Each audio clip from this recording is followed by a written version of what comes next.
Meus amigos, a seleção brasileira teve o seu último jogo antes de embarcar para os Estados Unidos, para a nossa Copa do Mundo, né? Enfrentando uma seleção muito importante, que é a seleção do Paraguai, né? Acabou vencendo por 6-2. E aí você pode falar, mas isso já era esperado, isso já era. O Brasil tinha a obrigação de vencer, e de certa forma, você que está falando comigo aí, você que está me assistindo, você tem razão. O Brasil ele tinha a obrigação de trazer uma vitória convincente, e foi isso que aconteceu. Mas muitas nuances do jogo, né, que permitiram que isso acontecesse foram se desenrolando, e aí eu consegui captar alguns pontos muito interessantes para a gente conversar aqui nesse vídeo. E um deles é de que a seleção brasileira estava totalmente confortável e estava de acordo com o plano do Carlo Ancelotti. A gente pode falar do jogo posicional muito bom, a gente pode falar também de uma excelente participação do Igor Thiago, que fez um gol, apesar de ter sido um gol de pênalti. É importante, ele é um cara que consegue manter a marcação, e já deu para ficar claro que se o Brasil precisar de alguém para segurar a bola lá na frente, de alguém para fazer um pivô, de alguém para ter uma jogada individual, ele é o cara necessário para fazer esse tipo de coisa. Outra coisa muito importante também foi a entrega dos jogadores, e é disso que a seleção brasileira precisa. Ela precisa de uma entrega 100%, e foi isso que aconteceu ontem. O jogo teve um patamar muito importante, apesar da fragilidade da equipe do Panamá. A gente conseguiu ali ver diversas nuances de jogo durante a partida, né? A gente conseguiu ver o Brasil com uma movimentação muito interessante, uma movimentação onde Vinícius Júnior saía da ponta e ia para o meio, o Igor Thiago se aproximava no meio campo para buscar essa bola, tinha tabela. Então a seleção brasileira ela conseguiu entregar um jogo vistoso, bonito. Na realidade, o primeiro tempo, né, onde jogou a equipe titular, foi um primeiro tempo um tanto quanto difícil, né? Não diria difícil a respeito do adversário em si, mas eu diria do encaixe do time. A gente conseguiu ver ali movimentações, a gente conseguiu ver o Vinícius Júnior se apresentando muito bem, fazendo o gol pela seleção brasileira, né? E as mudanças da seleção é o que me conforta, porque o time ele mudou completamente. Ele mudou completamente do primeiro para o segundo tempo, e a equipe manteve-se firme, manteve-se forte, sempre indo para cima e sempre buscando fazer gols. Não é à toa que a gente fez 6-2. O resultado ele é até esperado, a gente até esperava que a seleção brasileira fizesse mais gols, né? Por exemplo, quando fez ali o 4-0, eu falei, rapaz, vai sair 8, 9, 10, vai ser a maior goleada da história da seleção brasileira. E tudo isso, né, foi construído com um bom esquema. A seleção brasileira soube jogar. O primeiro tempo foi um primeiro tempo de mais estudo, foi um primeiro tempo de conhecer até o Vinícius Júnior, né, pegar a bola e fazer o gol, né? Então o Vinícius Júnior marcando pela seleção brasileira, o que é muito importante.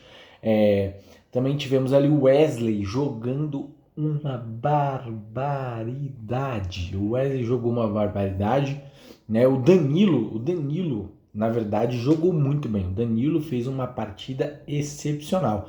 O Danilo vem se mostrando ali capaz de ser titular dessa seleção brasileira, né? Apesar de você ter Casemiro, Bruno Guimarães, o Danilo ele circula por fora, ele tá tomando espaços na seleção brasileira que a gente precisa, e isso é muito bom, porque a seleção brasileira, não, pelo que eu acompanhei do jogo, e acredito que você também, a gente percebeu que não temos um time titular, não temos um time cravado, assim, esse aqui é o time titular. Não, as mudanças elas podem ocorrer, e isso é excelente para a seleção brasileira.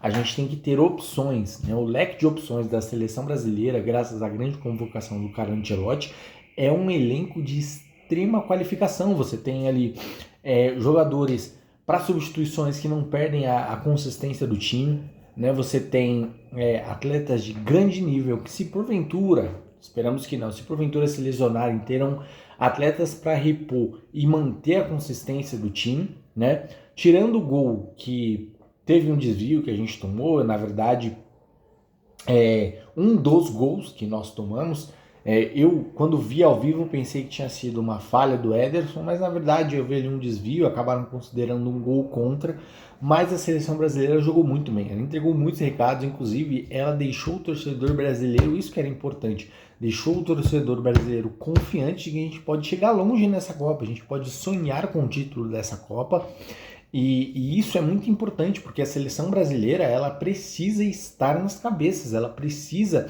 parar de cair nas oitavas, ela precisa passar para as quartas. Para mim, se passou das quartas, é obrigatório vencer o título. Então, o Brasil chegar nas quartas, para mim, tá ótimo, maravilhoso. Passou das quartas, eu só me contento com o título. O jogo foi muito bom, apesar das grandes substituições, né? Como tem muita substituição, inclusive o quarto árbitro ficou confuso na hora de subir as placas, de tanto que ele subia lá, eu acho que ele fez toda a academia que ele precisava ter feito o ano inteiro. Mas, de maneira geral, o jogo foi muito bom, apesar de não ser um adversário extremamente qualificado, é um adversário que estará na Copa do Mundo, é um adversário que representa diferentes grupos que o Brasil com certeza vai enfrentar na Copa do Mundo, então enfrentar esses adversários não é tempo 100% perdido, né? A gente ganhou como era de se esperar, ganhou goleando, e é assim que a gente imagina que a seleção brasileira vai passar por esses jogos de seleções de segundo, terceiro escalão, mas a gente consegue ver na seleção brasileira uma evolução de trabalho de jogo, uma evolução no quesito trato com a bola. A gente conseguiu também ver o Lucas Paquetá jogando muito bem, com passes muito impressionantes. O Danilo, na minha visão, se ele continuar jogando dessa forma que ele está jogando, ele vai assumir a titularidade na Copa do Mundo em algum momento, né? O Igor Thiago também tem grandes chances aí de arrancar uma equipe titular, talvez ali depois das oitavas, né? Ou nas próprias oitavas, quando o jogo começa a ficar mais físico, termos um atacante que consegue prender a bola e consegue transicionar e fazer jogadas com muita velocidade é importante. Inclusive ele deu uma caneta que foi uma canetaça, né, num adversário aí que eu não me lembro agora qual que é, não me faça querer decorar aí jogadores da equipe do Panamá, porque provavelmente eu não vou saber nenhum, né, a não ser que eu olhe no meu álbum da Copa do Mundo aqui. Bom, o vídeo é esse. Eu gostei muito da atuação da seleção brasileira. Tem pontos a melhorar, obviamente, né? A gente tem que se reorganizar, mas o esquema tático, pelo menos do primeiro tempo, que dizia-se ser o time titular, demonstrou algumas falhas, demonstrou algumas dificuldades de engrenar ritmo de jogo, de conseguir velocidade, e no segundo tempo os nossos reservas, né, espera-se que sejam os reservas, corresponderam da melhor maneira possível, de que eles estão preparados, de que eles estão prontos para entrar a qualquer minuto dentro do jogo. Mas e você? Você viu a partida? Você achou que o Brasil deu uma segurada? Na verdade, eu acho que o Brasil soltou o freio de mão. O Endrick jogou muito bem também. Acredito que o Endrick vai acabar furando essa fila aí e jogando como titular em alguns momentos, seja na ponta direita, seja na ponta esquerda, seja como falso 9, ele é um cara polivalente. Isso é bom para a seleção brasileira, isso é bom para a gente, porque a gente consegue ter mais opções, e o Carleto, com toda certeza e com toda a sua experiência de extremamente vencedor, vai aproveitar isso da melhor maneira possível. Bom, o vídeo é esse. Se trata do último jogo da seleção brasileira antes da Copa do Mundo, uma goleada, algo que a gente esperava, uma goleada convincente, com um elenco extremamente qualificado, pelo menos devido ao adversário, que era extremamente frágil, fez o que se esperava e o que era obrigação, vencer e convencer. Mas e na Copa do Mundo? Eu acredito que a gente passa nas oitavas de final. Logo, se passamos das oitavas de final, eu acredito em taça.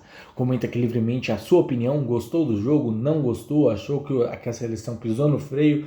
Achou que a seleção teve algum desencaixe? Comenta livremente aqui embaixo no vídeo. Não esquece de se inscrever no canal. Um abraço, até a próxima. Vamos Brasil. Fui!